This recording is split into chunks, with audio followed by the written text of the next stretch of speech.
Hello everyone, and welcome back to another SCP Containment Breach mod review. Now, most of you have probably seen my video on the mod Ultimate Edition Reborn. If you haven't seen that video, I would highly recommend going back and watching that right now, and then returning to this video, because that is a video I'm very proud of. It's a review that I think I put together quite well, and I think it covers a good basis on standard SCP mods. Now, what will I be going over today? I'm going over the SCP Nine-Tailed Fox mod, also known as SCP-NTF. This is more than likely the biggest SCP mod to date. It had a huge fan base built up over the course of 7 years, and it's on Steam, which is something that only one other SCP mod has done. Today, I'm going to be going over a few sections, and I just want to let you guys know before getting into this review that there are going to be two big things throughout this review. Number one, something similar to the previous video, is that I will not be going off of a script. So if I stumble on my words, or repeat myself, or anything of the sorts, just understand that it's because I'm basically winging it. The second thing being, most of the footage you'll be seeing throughout this video will not be footage that I recorded. So that means a lot of the visuals that you'll be seeing will not be correlating to what I'm saying. This is because my game recorder does not record SCP Nine-Tailed Fox mod well. And this is not a fault with the mod at all, it's because I use a recorder called Loyalo Game Recorder, which hasn't been updated in a long time. I do plan on changing this game recorder because, as you've seen in previous videos where I record games, it makes the footage very dark, and sometimes it makes the game lag. I recently got into OBS, and I'm still trying to figure that out, but up until now, I'm still not too great on it, so what you'll be seeing right now are the names of the people I took gameplay footage from, and with that, I think we should go straight into the review.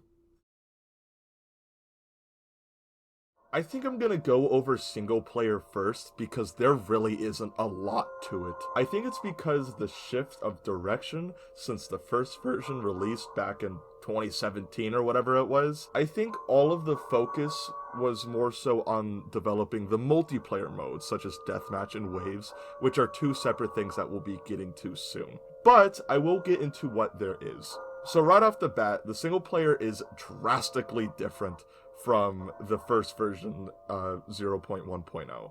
There's no helicopter intro, and you're in the actual facility this time as soon as you start up the game.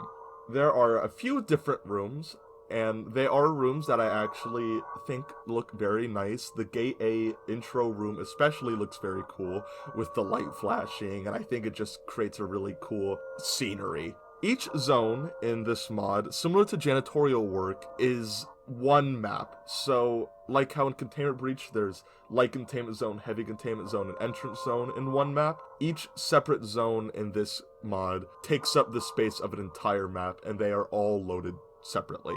This is something that I personally don't like because I believe it makes getting lost way too easy, even with the SNAV, but I do understand that that might be a bias thing, and some people might actually like that idea. And I think in future versions of this mod, the idea can actually be something that I warm up to, as long as different rooms are placed that make it much more easy to tell where you are just going off of landmarks. But aside from that, really all there is besides that, though, is the small little intro cinematic with 106, which I think was pretty well done, and the guns, which is present throughout every mode, so I can't really give that point to single player, and the D class with guns. I will say running into the D class with guns creates cool little moments, and can actually be quite stress-inducing, but I definitely have seen the problem where there really aren't many D-class that spawn. But I think in future version, as long as they just up that chance, it'll be fine. And really, aside from that, there's not much else. I know some mode called Classic Mode came out recently, and I actually have not played with that yet, so what I just spoke of was of the Classic Mode off mode.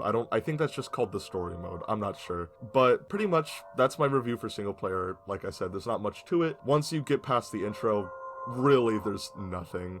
And it is kind of disappointing because that is what I was mostly expecting from this mod when it got released. But I understand why they put the focus on multiplayer, because it's something that everyone eats up, which I don't understand why. But more into that in a second. It's Deathmatch. It works. I've never been huge on Deathmatch, and really there isn't a lot you can do with Deathmatch. As long as player 1 and player 2 can walk around and shoot each other, I think Deathmatch works, okay? I've never experienced any big bugs in Deathmatch, but it's a boring mode, and that's just because Deathmatch, to me, is boring. I will say, obviously, the combat system in this game isn't going to live up to anything such as Black Ops or Modern Warfare or Apex Legends, but that's just because it's an SCP mod. And it's a neat little addition for the people who like it. It's bare bones, it's basic, but it works, and if you don't mind it being kind of a standard mode with not a lot of creativity behind how it functions, then it works. I think it'll improve if they add things like flashbangs or grenades or more maps, because right now there's only 2. But it works. I don't know. I'm not huge on Deathmatch, so I can't really give the perfect review on this mode. I think for me to review this mode, I would have to be somebody who eats up Deathmatch stuff and thoroughly enjoys it and knows the ins and outs of it and what makes it work and what makes it not. But to me, it works. It works. Now, Waves mode. This is where all of the bugs reside, and I'm sure everyone who's played it knows exactly what I'm talking about. And no, saying that it's still early access does not excuse the bugs, because there are bugs that have been in this game since 0.2.0, and we're on 0.2.8 now. And a lot of these bugs that I could have probably fixed on a whim are still present in the game, which I do think is something that I kind of want to talk about, how this game and its problems are being handled. Almost every patch, certain issues are quote-unquote fixed, and they just don't seem any different at all. And when people complain about it, I feel like the main response is, oh, well, it's free, so, you know, and it's early access. And I don't think that is how you should handle this situation. I think you actually need to fix the problems. Most of these problems reside with the bears and how they get stuck in random places, but there's other issues such as hitboxes just not working, headshots just not working, zombies walking into walls and just getting stuck, your guns just not doing anything to zombies. I have shot certain zombies like 30 times with shotguns, and they just kept on trekking.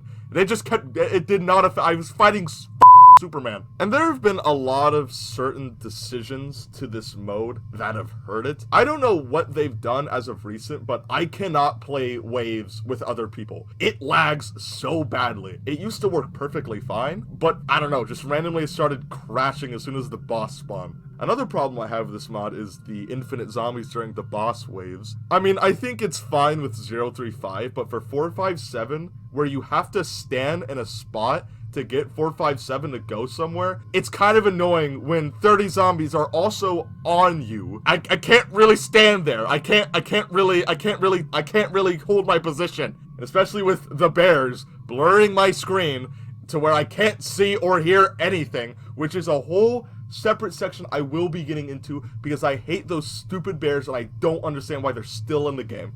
But anyways, yes, there's a lot of bugs, but the mode mostly works if you play it by yourself, okay? I personally don't know if the lag problem and the crashing happens for anyone else, because I haven't really looked into the bug reports or the third subdivision server in general, because it's a f***ing shit fest.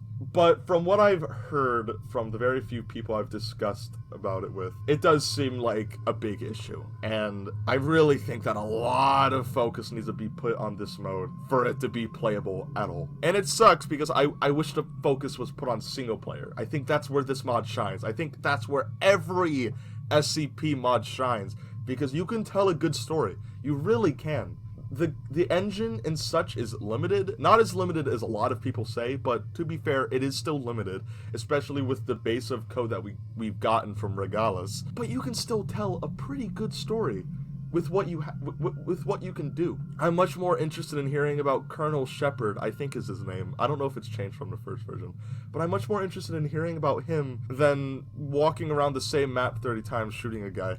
let's go over what works, okay? I think the bosses are neat. I think 035 is a neat boss, and I think 457's mechanic, where you have to spray water on him, although basic, I think it's cool, okay? I think it's cool. But I think my main problem with the mod is that playing it feels more like a chore. Beating the waves mode feels more like I'm clocking into work than it feels me just turning on the game to have fun. I think putting this mod on Steam, and I think rushing this mod, were two bad ideas. Because I feel like there was a rush behind it because everyone kept saying, oh, it's delayed, it's taking too long. So obviously there was that bit of pressure. But I don't know. I think it would have been smarter if they just ignored those complaints and just kept it going a little bit longer.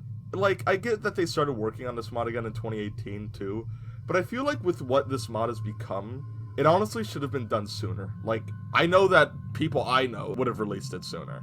When seeing the trailers and streams, I thought it was going to be a lot more extensive, but Waves is pretty much just very nullified COD zombies. But really, that's all I have to say for Waves, aside from this, because the stuff that works, there's not much, you know? There really isn't.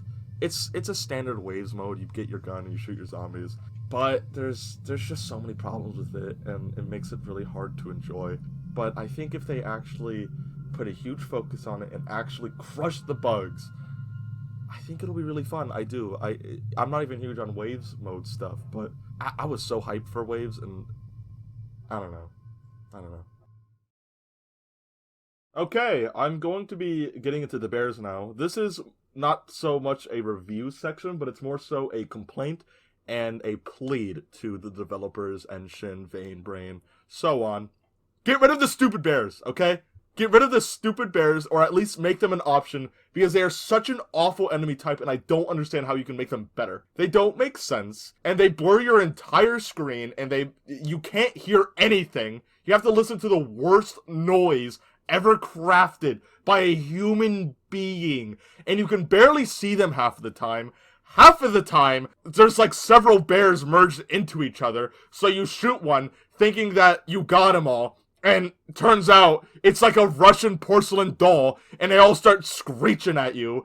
I hate it. I hate how many there are when you're fighting. I hate how I could be getting chased by 2 instances of 939 and 5,000 zombies and 457, and if there's one bear, my attention will be on that bear, because it is so annoying to deal with the consequences of that stupid thing. And the bugs that are related to this thing seem cursed. Every time you fix the spawn bug with the bears, it keeps happening. I have an idea to crush that bug forever. Get rid of the stupid bears. They're so stupid. I hate them. And I know it's not just me, because it is a stupid addition. I hate those stupid bears. Get rid of them. I hate them. Get rid of them. So, now, I originally in this section was going to talk about what I think could be changed to improve certain things, but I feel as if I did do that along this whole review. I'll still go over a baseline of things that I would like to see changed, but don't be surprised if any of these points are repeats. I think more focus needs to be taken on single player. I really do. I think that story needs to be developed, and I think the image that comes from a good single player is better than the image that comes from a decent multiplayer. I think the connection issues need to be the first thing that's fixed. I think that you should put that above any other bugs, and I understand that you probably already are trying to sort it out, but it really is bad, and I know it's early access, but we're 8 patches in now, and it used to work, and now it doesn't, so obviously something went wrong along the way. I think there needs to be more customability when it comes to multiplayer. I think certain enemy types should be optional, and I think that the infinite zombies at the end should be optional, just because I believe that playing it on single player and having infinite zombies on you is a bit too much. I think that maybe Deathmatch should be held off on completely until more things are added to the base game, like different weapons and maps, and then I think Deathmatch should start being developed a bit more once all that's cleared. But aside from that, I see a lot of potential in this game. I really do, and I think that there's a lot of talent behind this game. I really do. I think that there's a lot of good people working on this game. I just think, though, that some of the officials need to change their decisions, because I'll be honest, Third Subdivision, the server, is not the brightest it's ever been. I think that there needs to be a lot of fixes to both the game and to the community following the game. But aside from that, I overall think that this game lands in either a 6 or 7 out of 10 for me, but there definitely is a lot of work that needs to be done. With that being said, though, thank you all for watching. I do thank everyone from the community that watches this video, if you guys are, and I just want to say to the developers such as Enshin and Banebrain, this video has no bias or anything against you guys. I just wanted to come out as clean as I could be, and if you take this as criticism or just complaining, it doesn't affect me, as long as you guys hear me out, okay? So with that being said, I don't know when my next video will be, but I guess I'll see you guys next time. Bye.